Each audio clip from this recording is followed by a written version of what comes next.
And I'm not into this.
Donald J. Trump.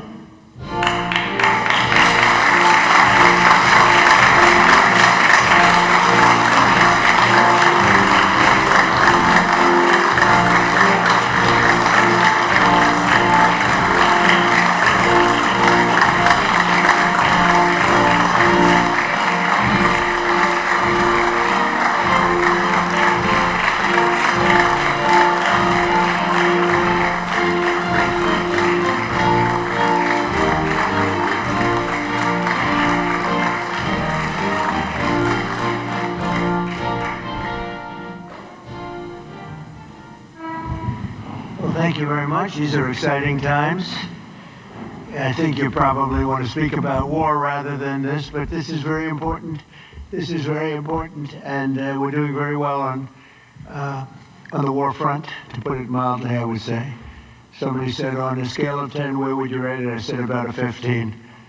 And we're going to continue to do well. We have the greatest military in the world by far. And that was a tremendous threat to us for many years. 47 years they've been killing our people and killing people from all over the world. And I think we have great support. And I think if we didn't do it first, they would have done it to Israel and give us a shot if that was possible. And we didn't terminate the worst deal, one of the worst deals ever made, the Obama nuclear deal. I call it the Obama nuclear deal, where he gave everything to Iran, including a nuclear weapon. It was a road to a nuclear weapon. Bad things would have happened 4 years ago, because they would have had a weapon 4 years ago if I didn't terminate that deal. So we're in a very strong position now, and their leadership is just rapidly going. Everybody that seems to want to be a leader, they end up dead. And it's an amazing thing that's taking place before your eyes, because for 47 years we were pushed around, and we shouldn't have been. And I think I can say, and you see it as well as I do, you see the tremendous progress that's being made. Their missiles are being wiped out rapidly. Their launchers are being wiped out. They're attacking their neighbors. They're attacking their, in some cases, allies, or not so long ago allies. And, you know, it's really a nation that was out of control, and they would have used it on us if we let them, if we waited any longer. A big factor was Soleimani, the killing of Soleimani in my first term. And maybe the biggest factor was the rebuilding of the military in my first term. And then the B-2s hit the, and I use the word obliterate because it was a complete obliteration of their nuclear potential. And that set them back very, very seriously. If we didn't hit within 2 weeks, they would have had a nuclear weapon. If we didn't do the B-2 attack a number of months ago, they would have a nuclear weapon. And when crazy people have nuclear weapons, bad things happen. So we're in very good shape now. I want to let you know that, and we will continue forward.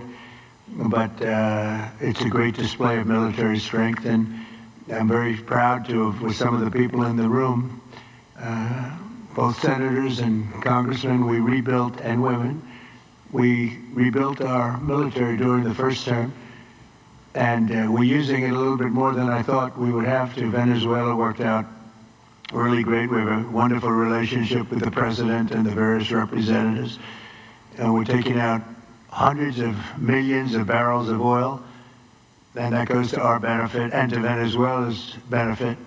And they'll be doing better than they've ever done before, and we will get a big piece of that, and we'll also make life wonderful for the people of Venezuela who have been very, very badly hit. So that's a lot said in a short period of time, but you can witness it for yourself. And now we'll get on to something that I'm very proud of, because it was sort of my idea, like Very much so. build your own power plant.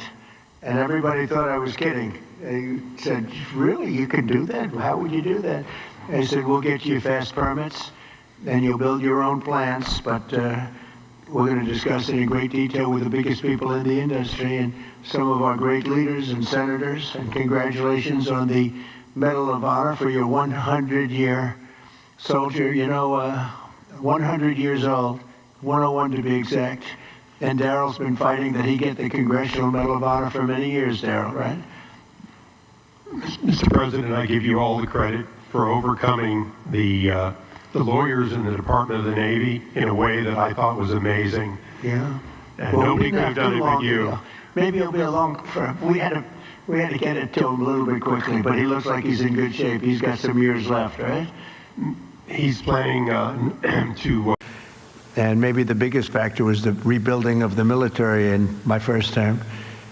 And then the B-2s hit the, and I use the word obliterate because it really was a complete obliteration of their nuclear potential. And that set them back very, very seriously. If we didn't hit within 2 weeks, they would have had a nuclear weapon. If we didn't do the B-2 attack a number of months ago, they would have a nuclear weapon. And when crazy people have nuclear weapons, bad things happen. So we're in very good shape now. I want to let you know that, and we will continue forward. But it's a great display of military strength, and I'm very proud to have, with some of the people in the room, both senators and congressmen, we rebuilt, and women, we rebuilt our military during the first term, and we're using it a little bit more than I thought we would have to. Venezuela worked out really great. We have a wonderful relationship with the president and the various representatives, and we're taking out hundreds of millions of barrels of oil, and that goes to our benefit and to Venezuela's benefit. They'll be doing better than they've ever done before, and we will get a big piece of that, and we'll also make life wonderful for the people of Venezuela who have been very, very badly hit. So that's a lot said in a short period of time, but you can witness it for yourself. And now we'll get on to something that I'm very proud of because it was sort of my idea. Like President Trump there making remarks on the war on Iran, as we have seen now 5 days of those strikes in the region, the Iranian retaliations. I want to bring in our White House correspondent, Monica Alba, who's joining us now.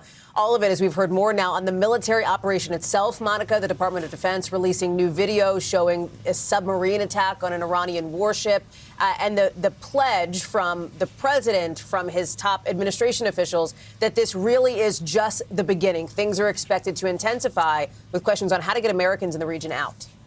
Exactly, Hallie. The largest wave yet is still coming, according to the president. He's been telegraphing that for a couple of days, and today you did hear those Defense Department officials detail that for the first time since World War II, a torpedo was used to sink that Iranian warship. Remember, that is one of the top objectives of the president and of the Trump administration in this war with Iran, to annihilate, in their words, the Iranian Navy, which they say they are on course to do. In addition to that, some of the other key objectives here that the president just touched on briefly is this idea of not allowing Iran to be able to develop a nuclear weapon. They say that that is one of their top priorities. There is a lot of debate about how close Iran actually was to being able to do that, or to have all of the materials necessary to get to that point. That was the focus of some of the diplomatic talks that the president's son-in-law and special envoy Jared Kushner and Steve Witkoff were intimately involved in, just even 24 hours before the president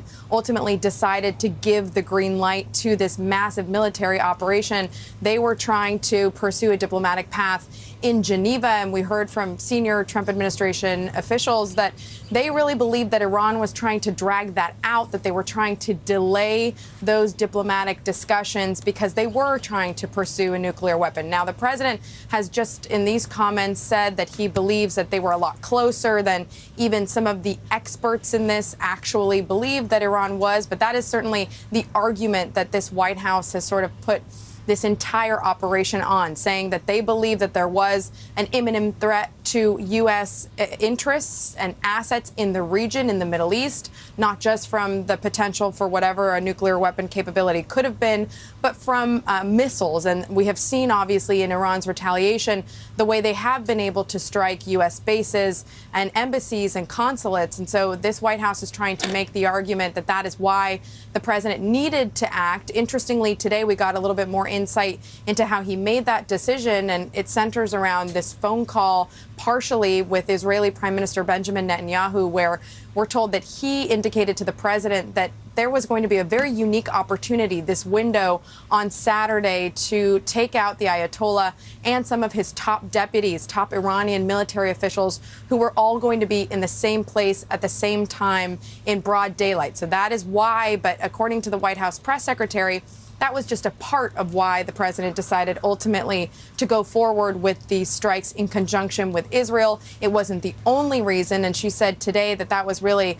based on a, quote, good feeling that she argues was grounded in fact, that this was going to become a problem where Iran was going to first attack potentially U.S. interests. Now, again, there have been mixed messaging on that from senior top administration officials, Hallie, and there's also been a little bit of pressure on the administration on this question of how these thousands of Americans who are in the Middle East are trying to get out if they want to leave. And now the State Department says they are chartering flights in order to try to accommodate that.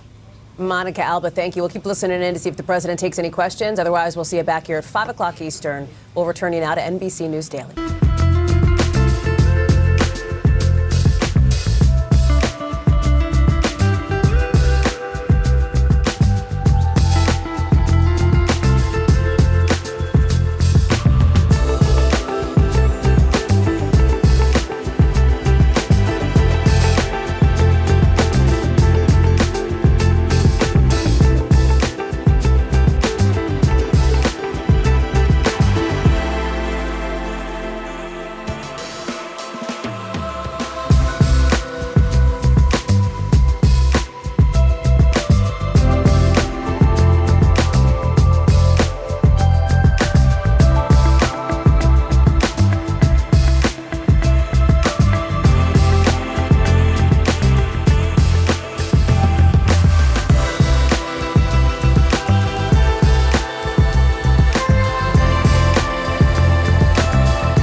Inflation in, I say, the history of our country, but they say 48 years.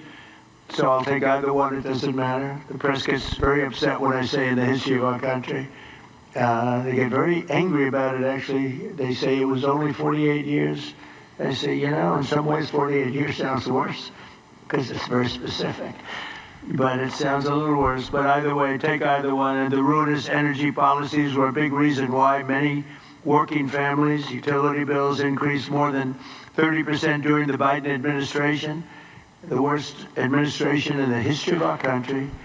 That's why on day one I declared a national energy emergency. We had no choice but to do that, and signed an executive order to dramatically accelerate construction of new energy infrastructure, which we are doing at record numbers.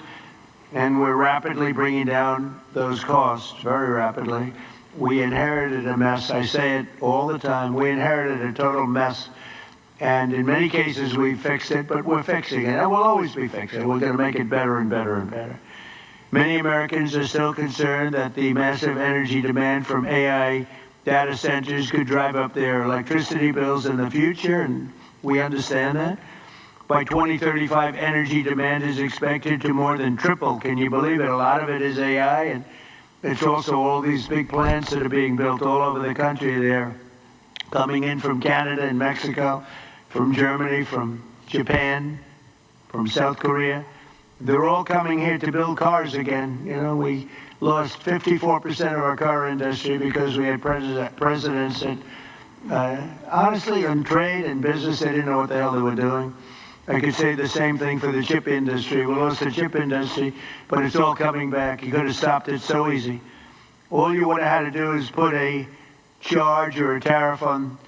If you wanted to leave the United States, that's fine. You can go to Taiwan or anywhere you want. But if you're going to make your product and sell it back in here, you're going to pay 100% or 200 or 300% tariff.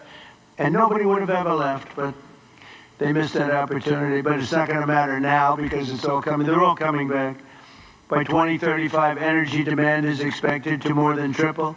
Under the Ratepayer Protection Pledge we're signing today, the big tech companies are making 5 important commitments to keep utility prices down for American consumers. First, these companies are committing to provide or pay for all power generation and electricity needed for their AI projects, which is massive. and where possible, they'll add capacity to the grid by building new power stations. So they're going to be making their own electricity. They're not going to be taking from the grid, and they will actually probably, based on what I'm seeing, they're building overcapacity, and they'll be able to sell that overcapacity at very low prices into the grid. In addition to that, we're fixing the grid. Now, if we didn't do this, this was, I believe, I don't know, nobody's going to challenge you, won't challenge me. I think this was my idea. I said, wait a minute, we can't, when I first got involved with AI, they said, we will need triple the energy. Think of this, triple the energy of what we have now. Some people said double. I said, whether it's double or triple, that's crazy. And that was just for AI. It is, I believe, I don't know, nobody's going to challenge you, won't challenge me. I think this was my idea. I said, wait a minute, we can't, when I first got involved with AI, they said, we will need triple the energy. Think of this, triple the energy of what we have now. Some people said double. I said, whether it's double or triple, that's crazy. And that was just for AI. It is incredible. And when you see the buildings we're talking about, you start to understand it. But unless you saw it, buildings that go for miles, buildings that are so big, buildings that cost $60 billion. I said, you mean $60 million? When I first got involved, they said, we're building a $60 billion building. I said, you mean 60 million? 60 million is a big building. It's not that big, but it's pretty big nowadays. They said, no, no, sir, we're going to spend 60 billion. But now it's like 100 billion and 150 billion.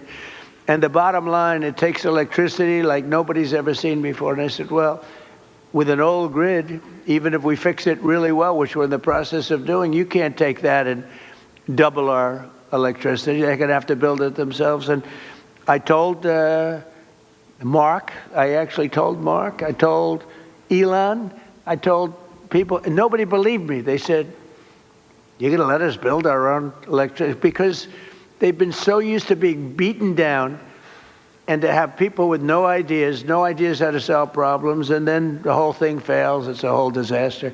They said, no, I'm serious. And in one case, they submitted plans, and they didn't do what I told them. And when I called them, I said, why don't you have your plant here? We thought you were kidding. Are you serious? You really? They couldn't believe it, in a good way. They said, it's too good to be true. And I said, no, it's not. And here's the other thing. You'll have your approvals within 2, 3, or 4 weeks. It used to take 20 years to get it prior to rejection. So in other words, you go 20 years prior to rejection. They'd vote. I've known many plants where they've been, I knew people, they started off young. They were young trying to get approvals for a stupid plant, one plant. Their whole life was devoted to getting this plant. And around 22 years, in one case, 22 years later, he got rejected. I said, that's not good. He wasted, let's say, half of his working life on getting an approval, and he didn't get, now we get it in 2 weeks, 3 weeks, maybe 4 weeks. When I came in originally in my first term, we had 2 big LNG plants in Louisiana. They were in the 14th year of getting approvals, and they had just been rejected. And I got involved. They were tremendous plants. They're up now. They're working beautifully. They built the 3rd one. They're magnificent. I mean, if you like pipes, this is a plant. The whole thing is, you look inside, all it is pipes. I've never seen anything quite like it. It's like lying 2 or 3 Empire State Buildings on their side and doing nothing but putting pipes into it. So I didn't know exactly what it represented. All I knew is this is what they needed. So I got involved. The first one I got done in 1 day. The second one, I was a little bit slower that week, and it took me 1 week. So I got the first one done in 1 day, got fully approved. And when they called up the head, and I didn't want anything. I don't want anything for myself. I want it for the country. When they called up the head of a company like a Microsoft or like any one of the people in this room, but they called up the heads, they said, no, we got rejected. No, you just got approved. It was 1 day and 1 week, and they were built, and they're in your state, by the way, right? Yep. And they are big. Yes, they are. And they're doing great. Lots of pipes. And there are lots of pipes, right? That's all I noticed. I said, I've never seen anything like that. Anyway, so for these companies committing to provide or pay for all power generation electricity needed for their AI projects, where possible, they will add capacity to the grid. They're going to be adding a lot of capacity, and I think it's going to be really, and I've seen some power plants. I'm actually more interested in the power plant than I am in information. I said, where do you make the money for this? They said, information. I said, okay, that's good. That's got to be a lot of information, though, right? And it's turning out to be true. David, it better be true, because you got a big bet. This country has a big bet on it. But it's incredible what they're doing and what they're coming up with. Second, they'll cover the costs of upgrading existing power delivery infrastructure and their energy demand as it requires further investment. So they'll be upgrading existing power delivery infrastructure. They will, third, negotiate separate rate structures with utilities to clearly and cleanly assign them to the costs of new capacity investments and commit to paying even if they do not end up using all of that electricity. They're going to make a commitment. So we're going to have a situation where you're not going to have increased electric bills for homes that are in the area or even outside of the area. And fourth, they'll invest in the local communities where they build and operate, provide workforce development and jobs for skilled Americans like those with us today. We have great skilled people, electricians, engineers, HVAC technicians, server and network technicians, power plant workers, plumbers, welders, and many others, all people that I've hired. All my life I've been hiring you guys, and you've done a great job. I built a lot of buildings, a lot of good ones. And finally, they will use their infrastructure to contribute backup power to local grids during times of need. So they're going to have a lot of backup power. We're going to have a lot of excess. Basically, we're building massive amounts of electricity, and you're not paying for it at all. And the companies want to do it because this way they can, otherwise they couldn't build. I mean, the option really was not about cost. It was about there's no way of possibly taking the old grid and doubling it in a matter of months or years. So in short, America's largest and richest tech companies will be funding a colossal expansion of U.S. energy. We'll have, I read where China is building tremendous energy. I know, you got to respect it. But we're building similar amounts. We're building what we need, and we're building it through the private sector. We're building it through great companies. And I've seen some of the plants that these geniuses, they are real geniuses, are showing, and I say, wow, that's really great. You're really doing things in terms of technology with electricity that, frankly, the standard, wonderful power companies probably aren't going to be getting there. Maybe as you build them, they'll be start. But some of the plants that I've seen, Dina, are absolutely unbelievable. So they're going to be producing massive amounts of electricity and energy. The grid, so the American consumers aren't going to have to even think about it. And your electric costs are going to be going down. Now, unfortunately, it'll take a little time to get there. So they'll say, well, you know, I don't know who's going to follow me, but whoever is going to follow me is going to have some big advantage. You know, it happened with Biden where we got a lot of approvals for things, but they take statutorily a year or 2 years. And I got one on medicine that was good, not as good as favored nations, which we just got. That's 80 and 90% drops, okay? Nobody's going to believe it. But I got one on various medicines, and it was good, but it doesn't kick in for 2 years. I said, I hope I win this election because I'm going to get so much credit. And the election was rigged and stolen. And he stood up there one day getting credit. He didn't even know what the hell he was talking about. He got the credit. He was talking about how he did this, and he had no idea what he was talking about, but we were the ones that got it. And I hate that. So this is going to happen again because somebody's going to be getting a lot of credit into the future. But this is really the pretty current future. This is going to go very quickly. This is going to happen almost immediately. The United States is leading the world in AI by a lot. We're leading China. We're leading everybody by a lot. Without this, you wouldn't even, I don't think you could build, Brad, you couldn't build a plant, right? Without this, I don't think you could, you know, you'd have to rely on the grid, and you wouldn't be able to do that. So the United States is leading by a lot. We're leading everybody. And it's not only, you know, other countries are very much into it. They all want it. But we're going to be dominant in this field, which is very important. In crypto, we want to be dominant. We want to be dominant in everything we do. And this agreement will ensure that America can maintain the most advanced AI infrastructure on the planet without American families being forced to pick up the tab. And that's why the early ones, they hook up to the electric utilities and they can't produce the kind of numbers electric-wise that they want, and they end up raising the rates. It's not going to happen anymore, and now it's going to go the opposite way. They'll make a lot of money, and electric rates, we actually think they're not going to stay. I think they're going to actually, Chris, they're going to actually come down. So your electric bills will actually come down. It'll take a little while, but not long. So this new strategy, never tried before in any country, will pave the way for continued American dominance in energy and technology working together. So you're going to have great energy sources because you're going to build them yourself, and if they're not good, you'll make them a little bit bigger and better, right? But again, a lot of people, it took me 6 months to convince people that I was serious about this. And we have a very big key to what we're doing is Lee Zeldin. He's in charge of the environmental department and energy. And the job he's done is incredible, getting you fast approvals. So some of the plants are starting and they're coming in. I say, Lee, 2 weeks for natural gas. Don't worry about wind. Forget it. It's worthless. You don't get approvals for wind. We don't do wind in this because it's a loser.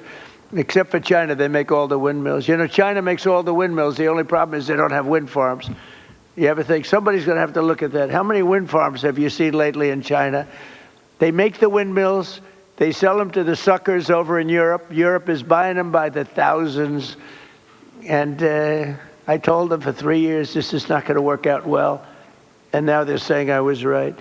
But we are, I say, natural gas, clean, beautiful coal. You know, we don't ever say in the Trump administration you're not allowed to use the word coal unless you precede it by saying clean, beautiful. And Chris made a beautiful speech about 3 weeks ago. And he took me very, very seriously. And every time it was about coal. And every time he mentioned coal, it'd say, clean, beautiful coal, clean, beautiful coal, clean, beautiful. I said, Chris, easy. It sort of stepped in the speech a little bit. It was a little much, but we got the point across. That coal is clean and beautiful. Well, look, it's so many of the nations that are working are using coal, and you can do things with coal today that are incredible in terms of the environment and in terms of cleanliness. But I said 2 weeks for oil and gas, coal, and for nuclear power plant, maybe take 2 or 3 weeks. You can add on an extra week.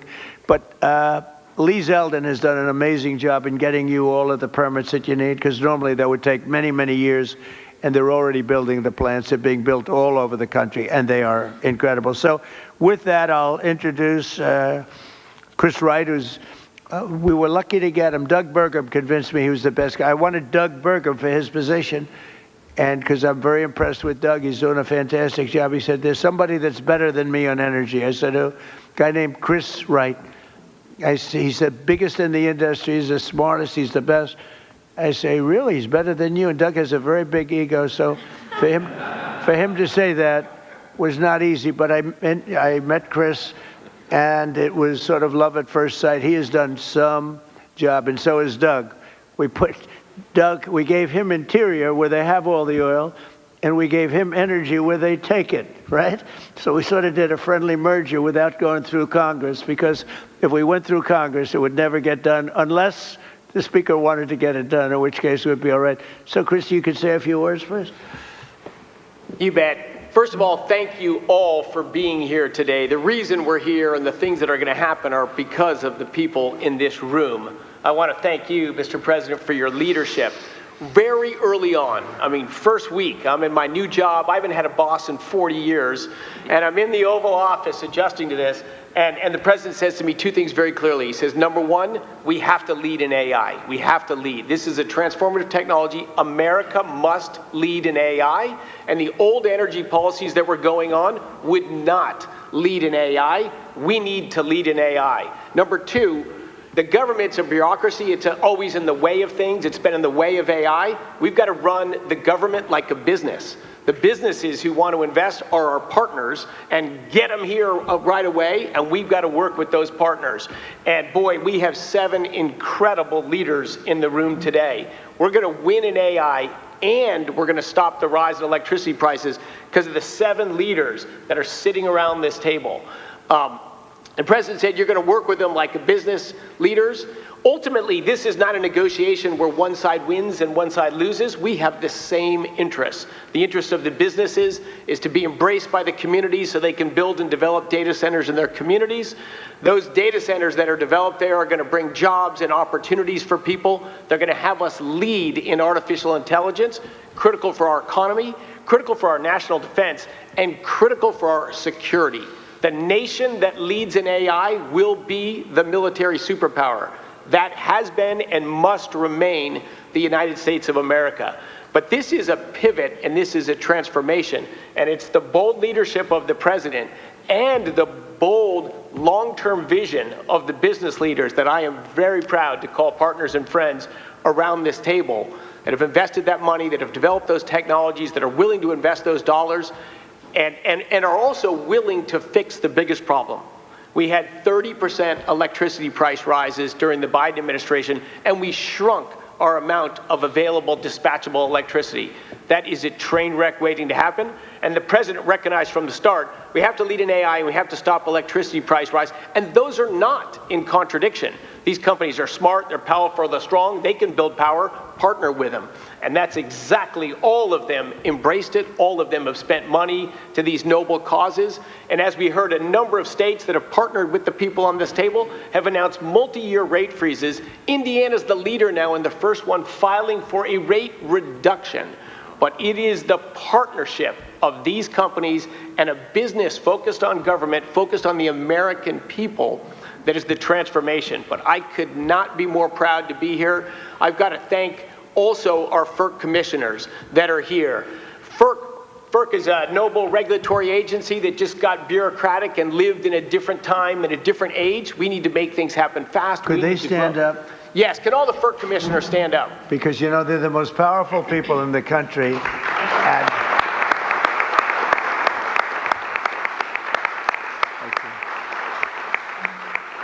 I have had more people say, do you know FERC? I said, do I know FERC? What about FERC? And I learned so much about you, and you are the most powerful people in the country. So we want to be very nice to you. Please get us approvals. Please get us those approvals, okay? Thank you all very much. Thank you. The FERC team has worked hard, smartly, and practically to enable the revolution that's going to happen. America leading in AI and stopping the price rises. Thank you all so much. And boy, one of the other things I'm crazy lucky about is to work as a partner with a guy who has the hardest job in the world and does it with a smile, does it with charm, and does it with grace. Speaker Mike Johnson. Well, thanks so much, Mr. Secretary. Thanks to you all. It's a great honor to be here with the leaders of tech and industry, the FERC commissioners. They are so very important, and all these folks who help all this happen. Look, only President Trump has the gravitas to be able to assemble the leaders of all these great companies in one room, and also to conceive of an idea like the Ratepayer Protection Pledge. This is an idea whose time has come. I think it's going to be so well received around the country because, let's be honest about it, there are concerns that people have had. There's a lot of misinformation out there, Mr. Secretary, about the rise in energy demand and what that's going to mean for our communities. So it is so meaningful to have leaders, the titans, to come in and say, everybody be calm. This is going to be great. It's actually going to be better going forward. Not only is America going to stay on top and lead and be the strong superpower that we are, we're going to continue to lead on AI. We're going to continue to make the communities better. I'm in the state of Louisiana. A lot of this is happening in Louisiana, Mr. President. It's not just a bunch of beautiful pipes. It's also data centers. And Meta's doing a big one. And, of course, Amazon's working in Louisiana, and Stack, and so many of the other companies. And our communities are so grateful to have that investment, and also grateful because they're coming in as great corporate partners, community partners, and they're acting responsibly. They're helping to build out the energy grid, and they're making life better, not just with good paying jobs, They're actually making life better in these communities and in our states. And so we're so grateful for that. I like what you said a moment ago. This is a win-win-win across the board. You have everybody who's come to the table in good faith under the leadership of this extraordinary president to make this happen for the country. It's at the perfect time. Trust is not given by communities and local stakeholders. It's built over time. And I think this pledge is a huge part of building that important foundation for the future. America's back, Mr. President. I'm so excited about that. Excited to be a part of this. Thanks so much for letting us be it. Yeah. I think we'll go with John. Is that all right? John Houston?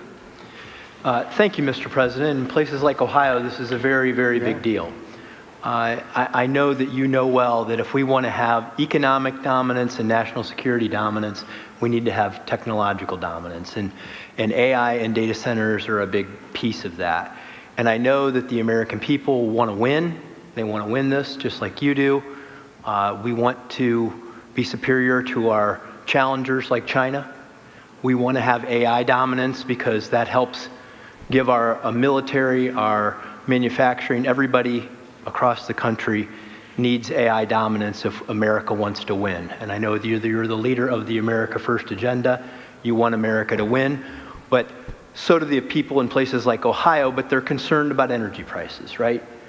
They know that they like those folks out there, the construction trades that build these, the plumbers, pipe fitters, HVAC, electricians, the people that build the power plants, the laborers, the Boilermakers. Like, these are working people in places like Ohio that do amazing work to build the data centers, to build the power plants, but people just are worried about their energy prices. And what you're offering today with this roundtable with the Ratepayer Protection Pledge, Mr. President, is great leadership because this solves the problem that people were worried about. And as the data centers build new power plants, it leads to energy stability, affordable, reliable electricity for American ratepayers, helping them win the affordability battle that you're leading on behalf of this great team that you've assembled. And I just want to say thank you for your leadership on this. Thank you very much, John. And I hear you're doing very well in your race. He's running for a very important seat in a great state that I like a lot. It's always been good to me, and it's going to be good to you, and it has been good to you. So good luck with that. Okay? Thank you, Mr. President. You're going to do good. Michael, please. Thank you so much, Mr. President. You have been talking about this issue beginning as early as the campaign. In July, when we released the AI Action Plan, this was a focal point of the speech you gave. Talked about it again at the State of the Union. So this is a culmination of this idea that you've been working on for quite some time. And the key to all of this is that American AI leadership should never come at the cost of hardworking Americans' ability to pay their electricity bills. And Frontier AI that all of these great companies work on every day, along with the data centers that underlie them, are going to accelerate scientific discovery. They're going to unlock economic efficiencies. They're going to enable entire new industries to support the prosperity of all Americans. And to continue to lead in AI, these great companies need to make new data centers. We need new fabrication capacity. We need new manufacturing facilities, and we need new power plants to be able to do all of this great work. And today, through this pledge, we are challenging all these companies to think bigger when it comes to data center construction by identifying ways that we can drive down the overall electricity cost, to ultimately strengthen grid resilience, and to create more American jobs in the communities that choose to build all of these data centers. By signing this pledge, all these companies here are making themselves accountable to you, Mr. President, and to the American people as they strengthen their commitment to benefiting the communities in which they build and they operate. We as an administration are using every tool at our disposal to ensure that the U.S. can build and maintain the largest, most powerful, and most advanced AI infrastructure anywhere on the planet. And today we recognize that building the future requires massive amounts of reliable energy. And I'm grateful to you, Mr. President, for acting so decisively to ensure that the growing demands of energy that we have are never passed to the American households. Thank you. Thank you very much. Dina? Thank you, Mr. President. It's such an honor to be with you today. I also want to thank your outstanding team for partnering with us. You know, it's been remarkable to watch this transformational moment and you positioning America to lead. Our country has had very big transformational movements before, whether it was coming together, World War II, or the Industrial Revolution. But this is different. The next 3 years, in many ways, sir, are the whole game. And those 3 years, while you are president, you have positioned us to win. You have not only made sure that energy dominance is a key to how we will succeed in the compute needs we need, but you've also done something very important. You've made us all know that it's not about the products, it's about the people. And at Meta, we are so proud of the jobs that we are creating, whether it is in Louisiana or in Ohio. So proud that it's not just extraordinary engineers, it is pipe fitters, it is welders, it is electricians. And I'm particularly proud today to announce that partnering with Senator Moreno and Senator Husted, we have launched a pilot in Ohio to train fiber technicians, some who are in this audience actually today, a very important skill set needed to build data centers. This 4-week program is a new curriculum. When you graduate, you have a license to be a fiber technician and a guaranteed job with Meta. We are also extremely proud to sign the Ratepayer Pledge today. Also, in Louisiana, as the speaker just said, we have been able to lower the costs of so many Louisiana payers, energy payers, an estimated $650 million over 15 years. So we are proud to say today that we want to fully cover the cost of the energy that we use in our data centers, create jobs and opportunity, but more than anything, sir, we are really proud that we're going to look back and have had the privilege to work with you and know that America won at such a critical time and that we did it really working with the American worker and so many others. So thank you, sir. Proud to be here with you. So nice. Thank you very much. I also want to say, sir, I forgot to say it, you know, it was 10 years ago, way before we were talking about AI, that you said there is honor and dignity in plumbers and in workforce skills training, and you asked Ivanka, as you know, to chair that. 10 years later, we could not have imagined how much we needed all of those jobs and those programs, and you marshaled the entire government to do it. That is having an impact in cities across the country. So thank you very much. Thank you very much. Thank you, sir. Dave. Ruth, please. Thank you, Mr. President. Google is grateful for all that you and your administration are doing to secure America's continued leadership in AI. And to your point, it must be powered by abundant and affordable energy if it is to benefit all Americans. I'm pleased to be here to underscore Google's support for the Ratepayer Protection Pledge. We're committed to assist in all of your work to support American households, American businesses in this exceptional era of innovation. So 4 brief points how we will deliver on this for Americans. First, adding to energy capacity. Consistent with your call to build, bring, or buy energy, we will meaningfully invest across America to bring new energy online, as you have stressed so frequently, to deliver the self-sufficiency that is core to this pledge. In Texas alone, we've contracted to add more than 7,800 megawatts of net new energy generation and capacity to the grid as we grow our data center footprint. And very much to your point, we're committed to continuing to invest to add capacity where we build. And to that end, we will very shortly close on an acquisition of Intersect Power, which is going to enable us to build data centers right next to those new additional power generation capabilities where possible. Second, to protect American ratepayers, we're committed not only to pay for 100% of the energy we use, but very importantly, the infrastructure to support that growth, whether or not we end up using that energy. And I think one example that brings that to life, I recently had the privilege of being in Arkansas with Governor Sanders, and our energy partner there, Entergy, announced that Google's investment covers the full energy costs associated with powering our data center, which contributes more than $1 billion back to Arkansas customers to reduce their electricity costs. I think this is precisely what you were saying we need to do more of, and we're committed to doing that. Third, I get very excited about the topic of workforce development, very much to your point, and the important topic of job creation. Every one job that we create in a Google data center gives rise to an additional 9 jobs in the communities in which we are building that data center. Those are high-skilled construction jobs, electrician jobs, represented by so many of the amazing people here today. It's also jobs across the community, in schools, in restaurants, with small businesses.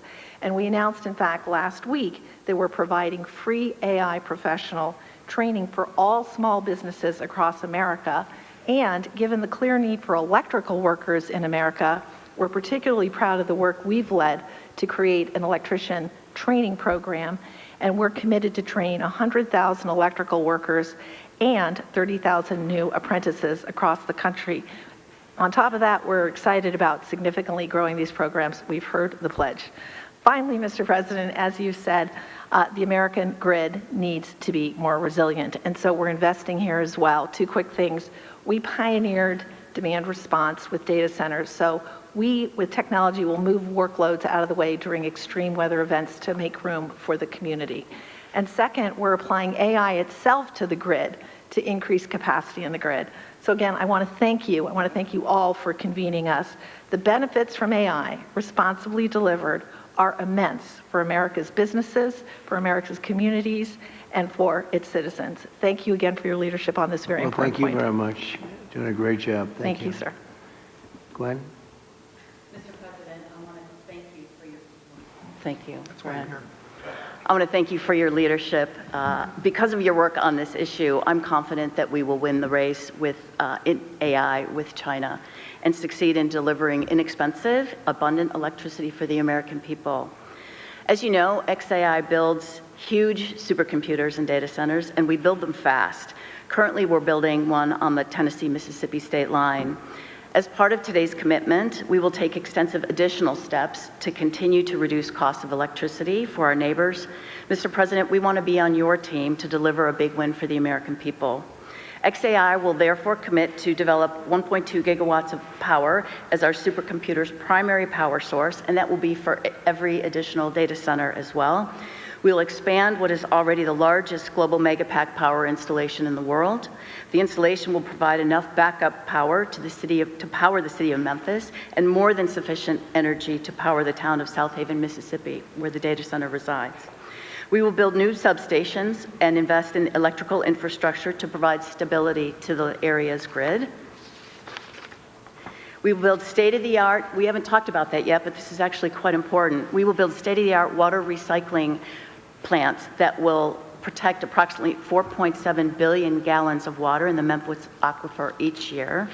And we will employ thousands of American workers from around the city of Memphis on both sides of the Tennessee-Mississippi border.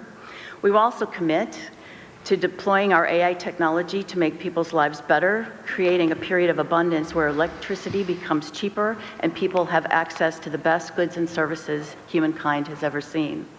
Finally, Mr. President, we commit to take these efforts into orbit.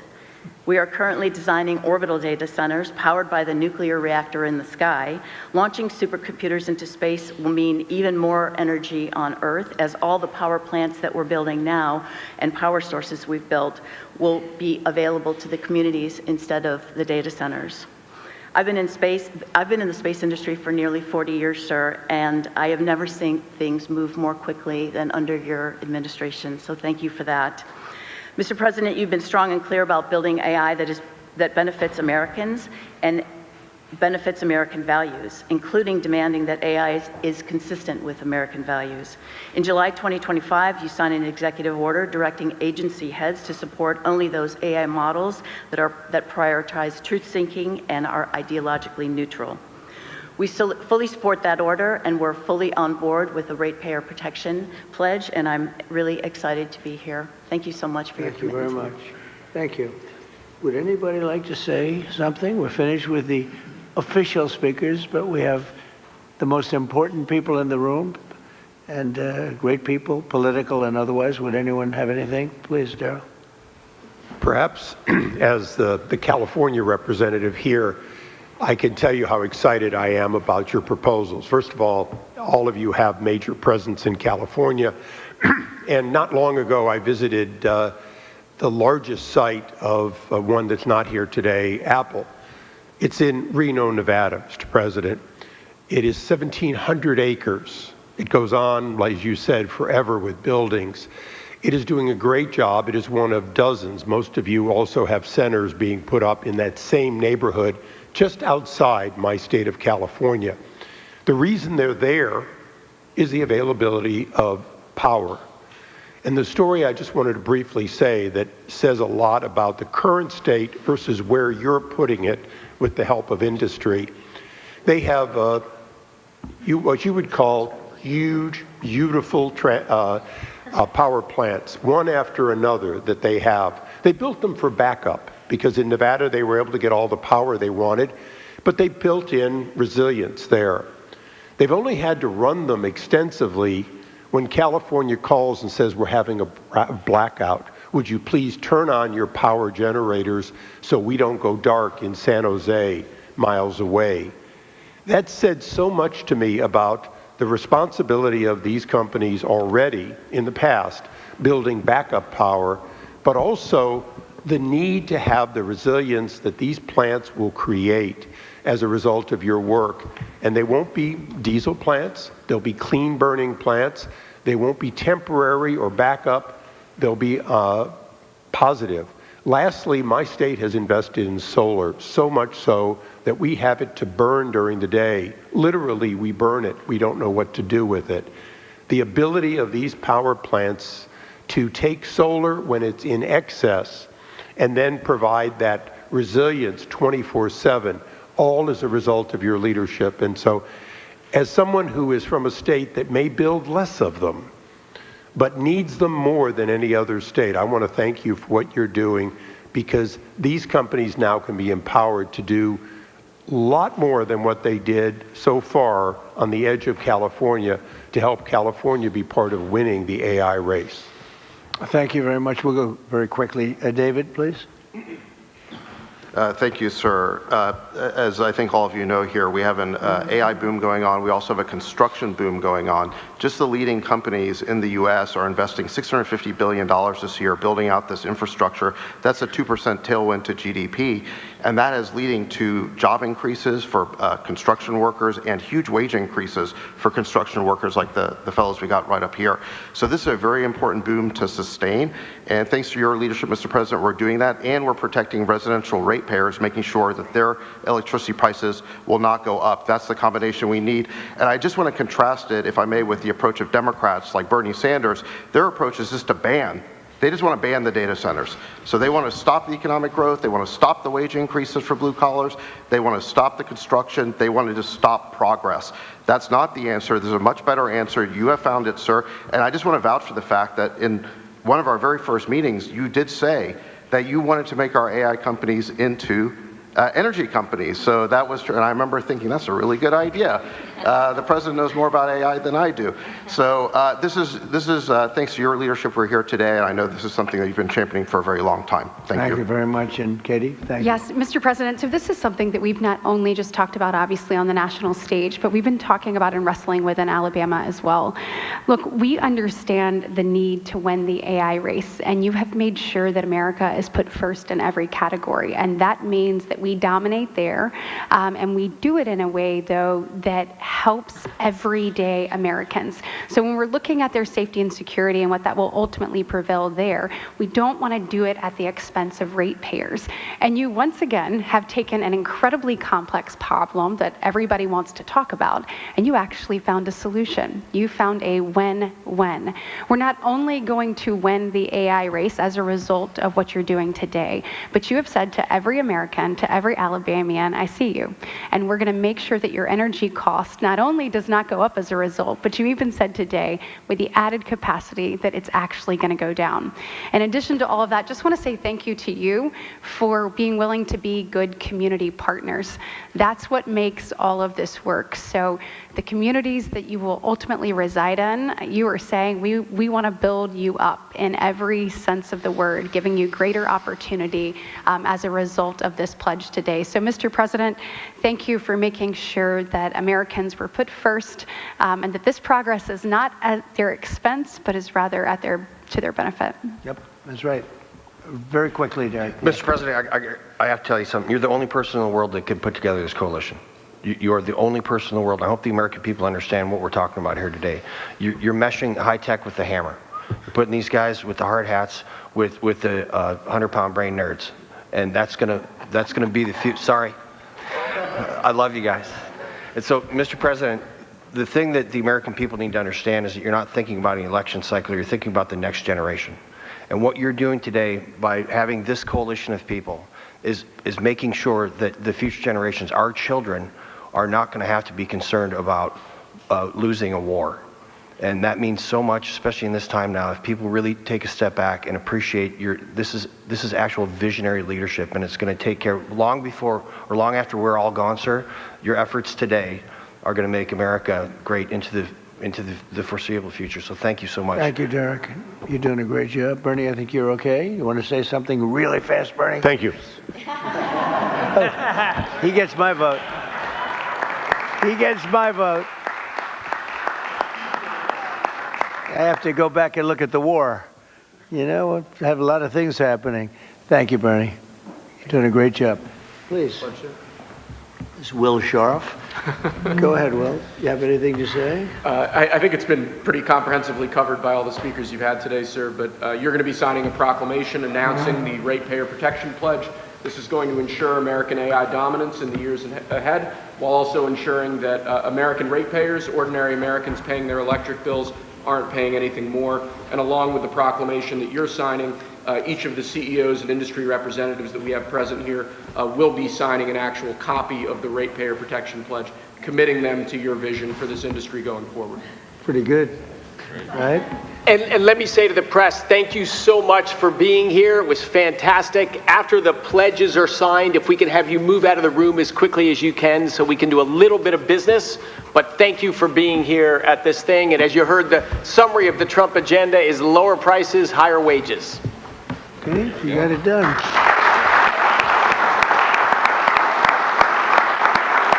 That's a good one. It's a good one, Anderson.